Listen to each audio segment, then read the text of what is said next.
Hello guys, my name is Francisco Medina and today I'll be discussing the cultural points of Venezuela. This is where I'm from, this is where I grew up. But anyway, I'm gonna move right into it because I don't want to waste a lot of time. My first point is gonna be collectivism. So when it comes to collectivism, huge. Everybody there socializes, everybody there likes to have their own group. There's no solitary people over there, regardless of who you are, regardless of what you're into, regardless of your social status, your economic status, regardless of all that. Everybody has their own little friend group over there. Everybody likes to hang out. Everybody likes to. Bodegas over there are always packed. They're always full. People love going there. I mean, I guess here it's different. So a bodega over here, I guess, would be like just a place where you buy like bread or whatever, but over there packed with tables outside, packed with tables inside. There's alcohol being sold there. People, weekends are full all the time, if not every day of the week as well. People love hanging out there. People love socializing there. People love doing business with their friends there. And if they're gonna do business with somebody new, they have to befriend you first. They're like, it's not so much what you bring to the table. It's also if you not only trust them, but if you like them. Over there, you have to like them in order to do business with them. That's something that I saw a lot, especially with my uncles. I spent a lot of time with them growing up. I spent a lot of time with them, seeing them do business. Whenever they would do business with somebody new, they had to befriend them first. They had to like them. I saw them turn down a lot of business opportunities simply because like person brought good stuff to the table, but they simply there wasn't that chemistry there. But anyway, uncertainty avoidance, more of a way of life over there. Over there, it's not so much like you get a choice. You don't.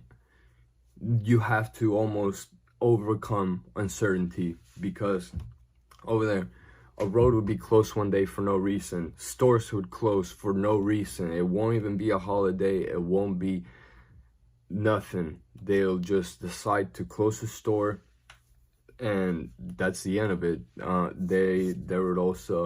There would be a police checkpoint be set up in a random road on a random day, and literally with the simple outcome or seeking to get something out of you, if that makes sense. So they won't ask for something maybe out of 100% of the people, but at least 50% of the people that went through a random police checkpoint would get asked for something in return, either money or whatever you have on you. Is pretty hectic over there when it comes to that stuff.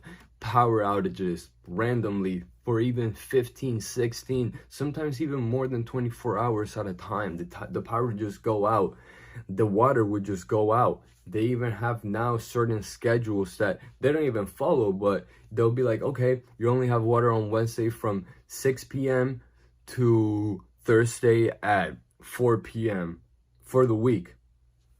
And then the next week it'll be a different day, or sometimes they'll say that they have it during those hours, but then they'll have it at a different time. It's pretty crazy over there. You don't have any sort of certainty at all. So low uncertainty avoidance, it's almost an adaptation. It's a way of life. You can't be certain about anything. They'll say a road would be like, they won't announce a road being closed, or they'll say that a road is going to be closed for road work, but then it'll be open. You know what I mean? They don't follow anything through. Another thing with uncertainty, some stores would only take the US dollars. Some stores would only take the Venezuelan coin. Some stores won't accept anything except Zelle. Some would only accept Cash App or whatever. Like, everything over there is very depending on whatever the situation you're in. There's no systems, there's no clockwork, there's none of that. Everything there just kind of, you go with the whim. So yeah, you have to have a low uncertainty avoidance. Now, polychronic. you're late. You're late everywhere. Unless it's something for university or something for school, you're gonna be late everywhere. You say 9 o'clock, all right, everybody's gonna be there by 10:15 type of thing. Nobody would ever say anything regarding the fact that you got there an hour and 15 minutes late. Everything there is very, very, very polychronic. There is no sort of, not only is there no regard for being late somewhere, it also goes to the extent where people, so when I was reading the stuff about the cultural thing, the cultural points, in Monochronic it said about people believing in time being wasted, time being spent, time being saved. No regard for that there at all. Not even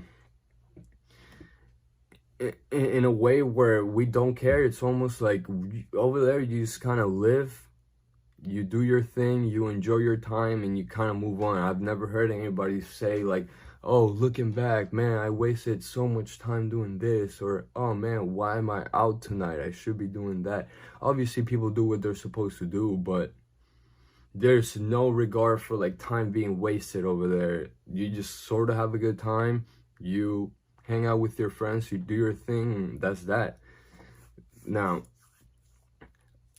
I don't want to make it seem like I'm shedding a bad light in my country. I love my country. I highly advise anybody that's watching this, please go there when stuff gets better. We have the most heartwarming culture. Like, people over there are going to accept you with open arms. There's no racism, no sexism. There's nothing over there. And I'm not saying there's any of that here or there isn't. I'm simply saying that over there, man, everybody's welcome with open arms. We don't have any sort of judgment against anybody, against any color, against any gender.